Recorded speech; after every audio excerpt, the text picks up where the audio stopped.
Hello friends, ओम श्री गणेशाय नमः। ओम नमः शिवाय। आप सभी का स्वागत है आपके अपने यूट्यूब चैनल पर। फ्रेंड्स, आज हम आपको इस वीडियो में बताने जा रहे हैं श्रावण मास महात्म्य के 21वें अध्याय की कथा के बारे में, जिसके श्रवण मात्र से ही होंगी आपकी सभी मनोकामनाएं शीघ्र ही पूर्ण। फ्रेंड्स, वीडियो शुरू करने से पहले आपसे रिक्वेस्ट है, अगर आप हमारे चैनल पर नए हैं और आपने अभी तक चैनल को सब्सक्राइब नहीं किया है तो प्लीज सब्सक्राइब कीजिएगा चैनल को, साथ ही प्रेस कीजिएगा बेल आइकन को, जिससे नए वीडियो से रिलेटेड नोटिफिकेशन आपको तुरंत प्राप्त हो सके। और वीडियो पसंद आने पर वीडियो को लाइक और शेयर जरूर कीजिएगा, ताकि सभी भक्तों को इस वीडियो का लाभ प्राप्त हो सके। और कमेंट बॉक्स में ओम नमः शिवाय जरूर लिखिएगा। श्रावण मास महात्म। सभी प्रकार के विघ्नों का नाश करने वाले तथा सारी सृष्टि का पालन करने वाले श्री गणेश जी तथा ज्ञान की दाता देवी श्री सरस्वती जी तथा सब पुराणों के कर्ता श्री व्यास जी तथा श्री गुरुदेव जी के चरण कमलों में नमस्कार करके भगवान की श्रद्धा और भक्ति रस में डूबे हुए श्रावण मास महात्म्य की कथा कहती हूँ। श्रावण पूर्णिमा पर किए जाने वाले कृत्यों का संक्षिप्त वर्णन तथा रक्षाबंधन की कथा।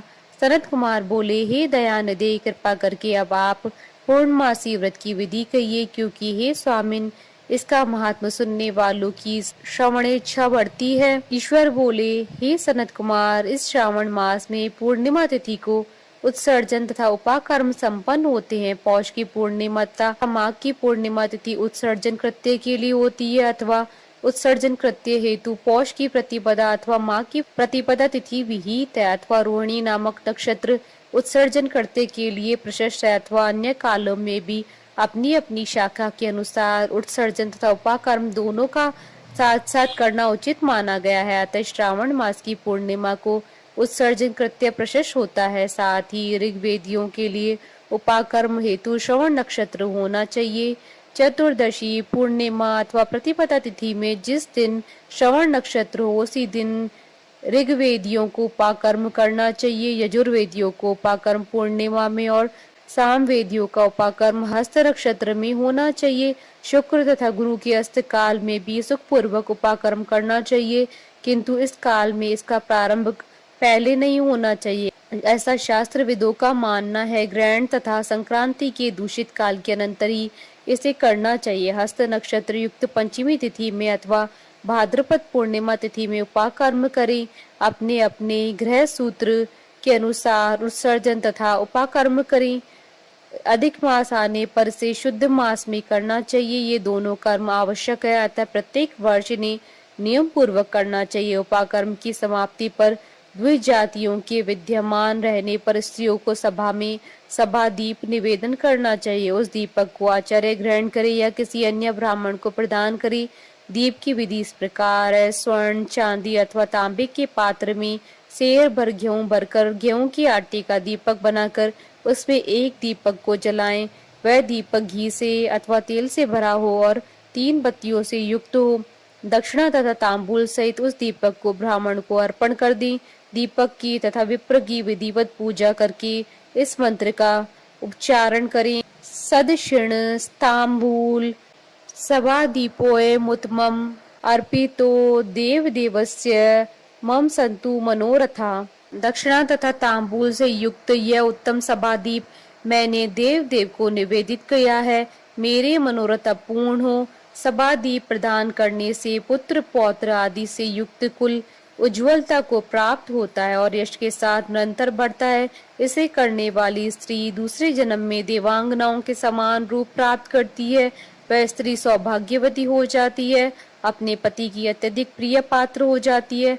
इस प्रकार 5 वर्ष तक इसे करने के पश्चात उद्यापन करना चाहिए और अपने सामर्थ्य के अनुसार भक्ति पूर्वक दक्षिणा देनी चाहिए। हे सनत कुमार, यह मैंने आपसे सभादीप का शुभ महात्मा कह दिया। उसी रात्रि में श्रवणा कर्म का भी करना बताया गया है।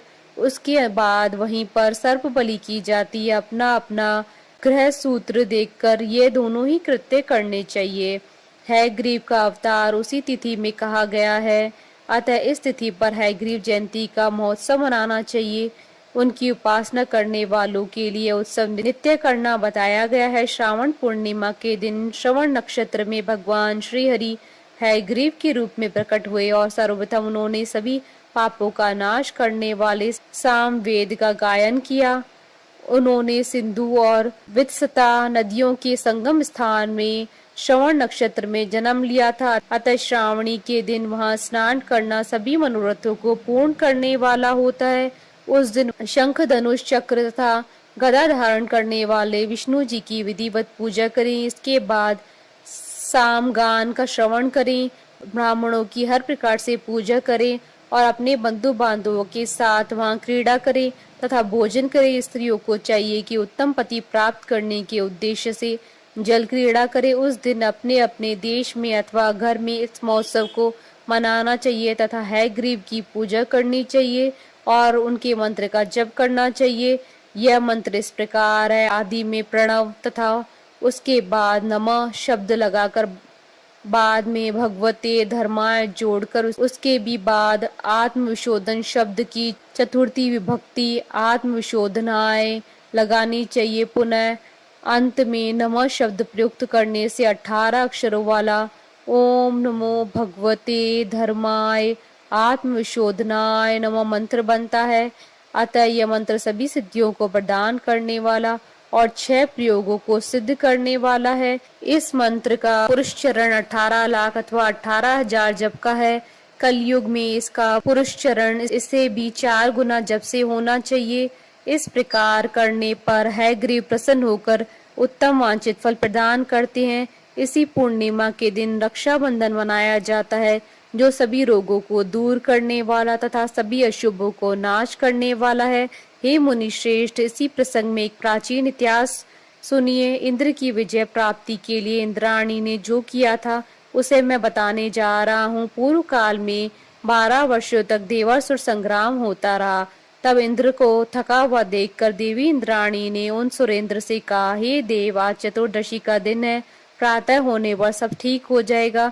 मैं रक्षाबंधन का अनुष्ठान करूंगी, उससे आप अजय हो जाएंगे। तब ऐसा कहकर इंद्राणी ने पूर्णिमासी के दिन मंगल कार्य संपन्न करके इंद्र के दाहिने हाथ में आनंददायक रक्षा बांध दी। उसके बाद ब्राह्मणों के द्वारा स्वसत्यन किए गए तथा रक्षाबंधन से युक्त इंद्र ने दानव सेना पर आक्रमण किया और क्षण भर में उसे जीत लिया। इस प्रकार विजयी होकर इंद्र तीनों लोकों में पुनः प्रतापवान हो गए। हे मुनीश्वर, मैंने आपसे रक्षाबंधन के इस प्रभाव का वर्णन कर दिया, जो कि विजय प्रदान करने वाला है, सुख देने वाला है और पुत्र और आरोग्य तथा धन प्रदान करने वाला है। सनत कुमार बोले, हे देव श्रेष्ठ, यह रक्षाबंधन किस विधि से, किस तिथि में तथा कब किया जाता है? हे देव, कृपा करके इसे बताएं। हे भगवान, जैसे जैसे आप अद्भुत बातें बताते जा रहे हैं, वैसे वैसे अनेक अर्थों से युक्त कथाओं को सुनते हुए मेरी तृप्ति नहीं हो रही है। ईश्वर बोले, बुद्धिमान मनुष्यों को चाहिए कि श्रावण का महीना आने पर पूर्णिमा तिथि को सूर्योदय के समय श्रुति स्मृति के विधान से स्नान करे। उसके बाद संध्या जप आदि करके देवताओं, ऋषियों तथा पितरों का तर्पण करने के बाद स्वर्णमय पात्र में बनाई गई स्वर्ण सूत्रों से बंधी हुई मुक्ता आदि से विभूषित विचित्र तथा स्वच्छ रेशमी तंत्रों से निर्मित विचित्र ग्रंथियों से सुशोभित पद्म गुच्छों से अलंकृत और शर्षक तथा अक्षतों से गर्भित एक अत्यंत मनोहर रक्षा अथवा राखी बनाए। उसके बाद कलश स्थापना करके उसके ऊपर पूर्ण पात्र रखे और पुनः उस पर रक्षा को स्थापित कर दें। उसके बाद रम्य आसन पर बैठकर सौहर्दजनों के साथ, वरांगनाओं के साथ नृत्य गान आदि तथा क्रीड़ा मंगल कृत्य में संलग्न रहे। इसके बाद यह मंत्र पढ़कर पुरोहित रक्षा बंधन करे। जिस बंधन से महान बल से संपन्न दानवों के पति राजा बलि बांधे गए थे, उसी से मैं आपको बांधता हूँ। हे रक्षी, चलायमान मत हो। ब्राह्मणों, क्षत्रियों, वैश्यों, शूद्रों तथा अन्य मनुष्यों को चाहिए कि यत्न पूर्वक ब्राह्मणों की पूजा करके रक्षाबंधन करे। जो इस विधि से रक्षाबंधन करता है, वह सभी दोषों से रहित होकर वर्ष पर्यंत सुखी रहता है। विधान को जानने वाला जो मनुष्य शुद्ध श्रावण मास में इस रक्षाबंधन के अनुष्ठान को करता है, वह पुत्रों, पौत्रों तथा स्वर्गजनों के सहित 1 वर्ष भर अत्यंत सुख से रहता है। उत्तम व्रत करने वालों को चाहिए कि भद्रा में रक्षा बंधन न करें, क्योंकि भद्रा में बांधी गई रक्षा विपरीत फल देने वाली होती है। इस प्रकार श्री स्कंद पुराण के अंतर्गत ईश्वर सनत कुमार संवाद में श्रावण मास महात्म्य में उपाकर्मोत्सर्जन, श्रावण करम, सर्प बलि समाधि, हयग्रीव जयंती, रक्षा बंधन विधि कथन नामक 21वां अध्याय पूर्ण हुआ। बोलिए भगवान शंकर माता पार्वती जी की जय। हमारे साथ इस वीडियो में अंत तक बने रहने के लिए आपका धन्यवाद। ओम श्री गणेशाय नमः। ओम नमः शिवाय।